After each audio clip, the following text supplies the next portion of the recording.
All right, Mike Florio, ProFootballTalk.com, has been kind enough to join us here. Let me start with the important question, Mike.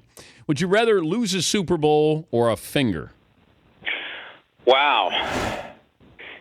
Would I have a chance to win another Super Bowl in the future? Because I know I'm not getting the finger back. Nope. It's a one and done. Would it be the finger that I'd wear my Super Bowl ring on? You pick the finger. Okay, I'll give up a pinky for a Super Bowl ring.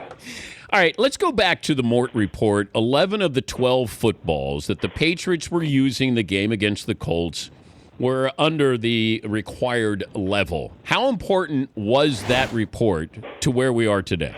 Dan, I think it was critical. I mean, all due respect to Mort, I believe he was lied to by multiple sources. I believe he had multiple sources before he went with it. But that report took this from the narrative from, hey, they're looking at the Patriots' footballs to, wow, somebody deflated those footballs by 2 pounds each. What did Tom Brady and Bill Belichick know? And it put the Patriots on the ropes immediately. I mean, Tom Brady's press conference, and I don't know how much better it would have been, but I think one of the factors for it to be as awkward and embarrassing as it was right out of the gates was he's under the impression that 11 of those 12 footballs were 2 pounds under. The Patriots, I'm told, didn't know the truth until late March. And on top of that, I don't know that you have enough support for the Ted Wells investigation if the real numbers are out there. Because, Dan, if the real numbers had been put out there, along with the fact that there are 2 different pressure gauges that vary by up to a half-pound PSI each, the Patriots would have been able to shout this down by saying these numbers are fully in line with what the ideal gas law would predict. And the NFL doesn't understand how the air pressure works. This is exactly where it needs to be. Would everyone please leave us alone and let us go get ready for the Super Bowl? Thank you. That's what would have happened if the real numbers would have come out, I believe. The false numbers turned this thing into a much bigger deal, and it put it on a path where you have the Ted Wells investigation, you have the Patriots operating on the defensive until the end of March, and that's one of the big reasons I think we are where we are today. Settlement possibility, we talked about it yesterday with the NFL Players Association, that I guess there is that possibility. But how likely is it that we would have a settlement? Well, you know, it's one thing to have settlement talks between the NFL and the NFLPA when the NFL ultimately is controlling the outcome of the pending arbitration. You don't have the same uncertainty on the NFL side as to what's going to happen if you don't settle the case. Now you've got a federal judge who already, and Dan, this is rare, on the third day after the case is filed, the judge sends out an order on his own telling the two sides, number one, tone it down, number two, try to settle the case.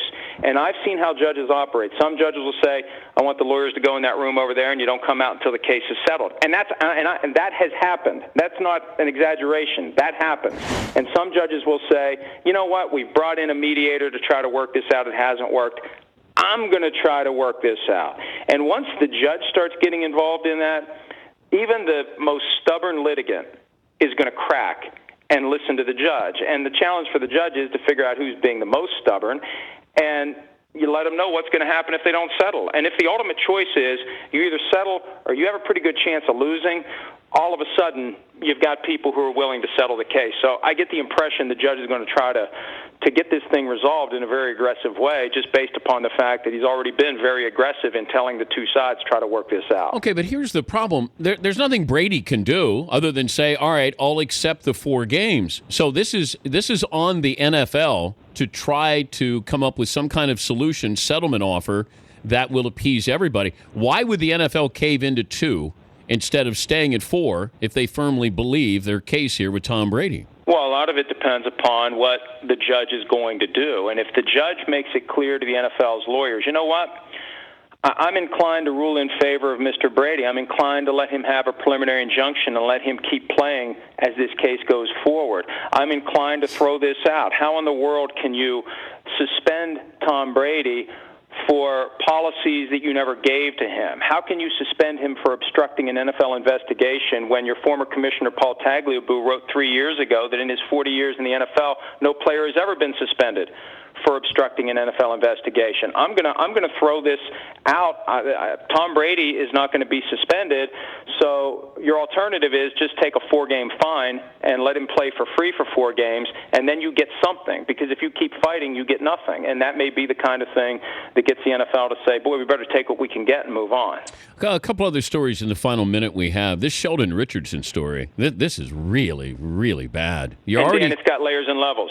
The car smells of marijuana. This guy's subject to 10 marijuana tests a month because he's already got a 4-game suspension, and the next false move is a 10-game suspension. He didn't report it to the team. That's a separate grounds under the personal conduct policy. And putting that 12-year-old who was in the car at risk like that, I won't be surprised if he doesn't play at all this year.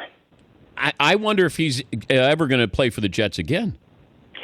Well, you go a year without a guy, and you've got Muhammad Wilkerson, you've got Leonard Williams, and this gets Muhammad Wilkerson possibly the contract he wants. Sheldon Richardson becomes the odd man out. All right, final 20 seconds. This Jason Pierre-Paul story, when the owner says... Hey, here it is. He either wants the Giants to rescind the franchise tender, or he wants them to say, "Show up, we'll give you the full $14.8 million, even if you're on the non-football injury list." That's what he's trying to get them to do. One of the two things. Okay, but at least send me a picture of your hand. They don't know how many fingers he has, Mike. He's trying to provoke them to either rescind the franchise tag and make him a free agent, or say, "Come on back, we'll give you the full $14.8 million." It's that simple. Thank you, Mike. See you, buddy. Mike Florio, Pro Football Talk. Live on NBC Radio later today, 12 to 3 Eastern. He's got Mike Zimmer and Bruce Arians.